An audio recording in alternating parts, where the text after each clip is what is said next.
इधर इजरायल और हमास जंग से जुड़ी हुई एक और बड़ी खबर मिल रही है। इजरायल ने हमास के खिलाफ बहुत बड़ा पर्दाफाश कर दिया है। इजरायल की सेना ने गाजा में सर्च ऑपरेशन के दौरान हमास के एक्शन प्लान के मिलने का दावा किया है। सेना ने वहां एक्शन प्लान से संबंधित कुछ दस्तावेज, नक्शा और सीडी बरामद की है, जो ये दिखाता है कि कैसे आगे के लिए कैसे हमले किए जाने हैं, किन किन जगहों को चुना जाना है और फिर अटैक करना है। ये सब कुछ प्लानिंग इसी नक्शे के तहत और दस्तावेजों के तहत की जा रही थी। गाजा में हमलों की वजह से हर 10 मिनट में एक बच्चे की मौत होने का दावा किया गया। गाजा की मीडिया दफ्तर की ओर से एक बयान जारी कर इजरायल की सेना पर बहुत बड़ा आरोप लगाया गया। क्योंकि हमास और इजरायल के बीच जंग की शुरुआत होने के बाद गाजा में 9,000 से ज्यादा फिलिस्तीनी नागरिकों के मारे जाने का दावा किया गया, जिसमें करीब 4,000 बच्चे भी शामिल थे। बताया गया कि जंग की कवरेज कर रहे 46 पत्रकारों की भी मौत हो गई। इतना ही नहीं, आरोप है कि इजरायल की सेना के हमलों की वजह से गाजा में 16 अस्पतालों और दूसरे 32 क्लिनिक तबाह हो गए। इसके साथ ही हवाई हमलों में 27 एम्बुलेंस को भी नष्ट कर दिया गया। इसके अलावा 100 से ज्यादा मेडिकल सेंटर को भी भारी नुकसान पहुँचाया गया। हमास से छिड़ी जंग के बीच इजरायल के रक्षा मंत्री ने सेना के अधिकारियों के साथ एक अहम बैठक की है। इजरायल के रक्षा मंत्रालय की अगर माने तो उसकी सेना पूरी ताकत के साथ हर मोर्चे पर हमास को घेरने पर जुटी हुई है और इसी को लेकर एक हाई लेवल मीटिंग की गई, जिसमें आगे की रणनीति क्या रहने वाली है, कैसे सैनिकों को पूरी तरीके से हर मोर्चे पर तैयार रहना है, इसको लेकर चर्चा की गई।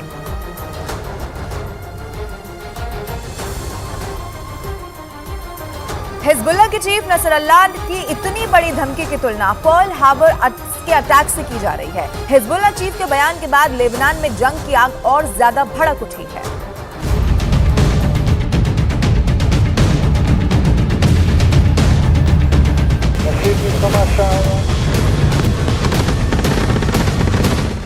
हिजबुल्लाह के पास एंटी टैंक मिसाइलों का बहुत बड़ा जखीरा है, जिसकी वजह से इजरायल को नुकसान भी पहुंचा है। ये मिसाइल ईरान से सप्लाई की जाती रही है और ऐसी मिसाइलों का हिजबुल्लाह के पास बहुत बड़ा जखीरा है।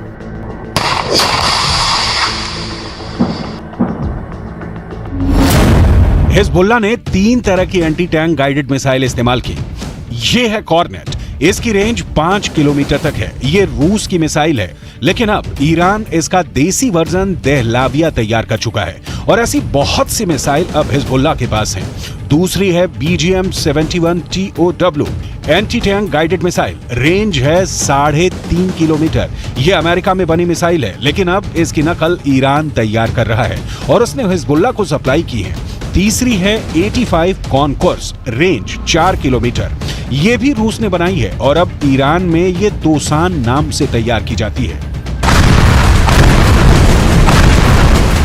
तीनों मिसाइल बहुत ही घातक है। 7 अक्टूबर के बाद हिजबुल्लाह सीधे जंग में नहीं कूदा था। इजरायल की तरफ से हिजबुल्लाह को चेतावनी लगातार दी जा रही थी, लेकिन नॉर्दर्न बॉर्डर पर जंग की शुरुआत इजरायल डिफेंस फोर्स की तरफ से की गई, क्योंकि छुटपुट शुरुआती गोलीबारी के बीच सबसे बड़ा और ताबड़तोड़ हमला इजरायल की तरफ से ही किया गया था। हिजबुल्लाह के लड़ाकों की मौत जब शुरू हुई, उस वक्त भी हिजबुल्लाह पसुपेश में था, क्योंकि तब तक भी उसे नसरुल्लाह की तरफ से कोई साफ आदेश नहीं मिला था। लेकिन जब गाजा के अंदर बैप्टिस्ट अस्पताल पर हमला हुआ और बड़ी संख्या में अस्पताल के अंदर लोगों की मौत हो गई, तब हिजबुल्लाह ने लड़ाई छेड़ दी। हालांकि ये फुल स्केल वॉर अभी भी नहीं है।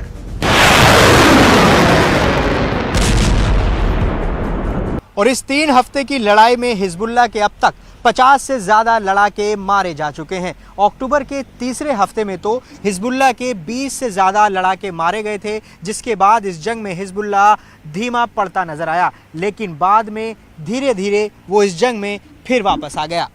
ईरान कभी अपनी जमीन पर युद्ध नहीं लड़ेगा, क्योंकि उसके रणनीतिकार बहुत होशियार हैं। ईरान की सरकार यमन, इराक और सीरिया को जमीन का इस्तेमाल करके अमेरिका और इजरायल के ठिकानों पर हमला कर रही है।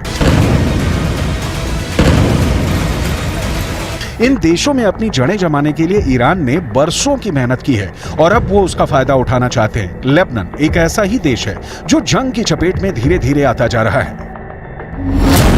लेबनान के अखबार नहार नेट ने यह रिपोर्ट किया है कि इजरायल ने ब्लीडा इलाके के पूर्वी बाहरी इलाके में फास्फोरस बम से हमला किया है, जिसकी वजह से वहां मौजूद आसपास के जंगलों में भारी आग लग गई थी। इन फास्फोरस बमों से लगी आग लंबे इलाके में फैले जंगलों तक फैल गई, जिससे भारी नुकसान हुआ।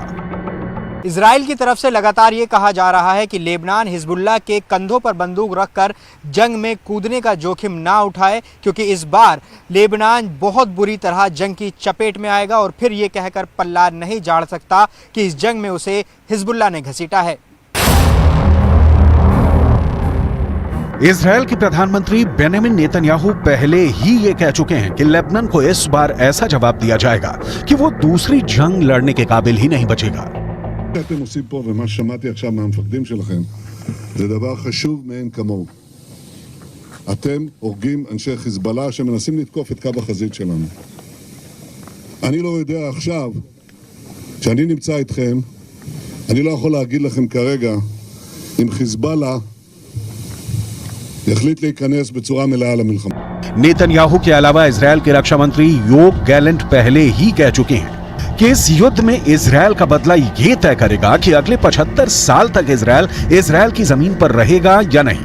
अभी तक हिजबुल्लाह के 50 से ज्यादा लड़ाकों के मारे जाने की खबरें आ चुकी हैं, लेकिन इसके बावजूद भी इजराइल के रक्षा मंत्री ने बयान ये दिया है कि अभी वो युद्ध को विस्तार नहीं देना चाहते। מנהלים מלחמה בחזית הדרומית כנגד חמאס. אנחנו מוכנים לכל התפתחות בצפון. חיזבאללה סופג נפגעים רבים, יחד עם זה אין לנו עניין להרחיב את המלחמה. אם נידרש לעניין הזה, נדע מה לעשות, הכוחות מוכנים בהגנה. नोट करने वाली बात यह है कि जब इजराइल नॉर्दर्न बॉर्डर पर युद्ध का विस्तार नहीं चाहता है, तब 45 से ज्यादा हिजबुल्लाह लड़ाके मारे जा चुके हैं। तो सवाल यह उठता है कि अगर इजराइल युद्ध का विस्तार कर देगा तो फिर हिजबुल्लाह की हालत क्या होगी।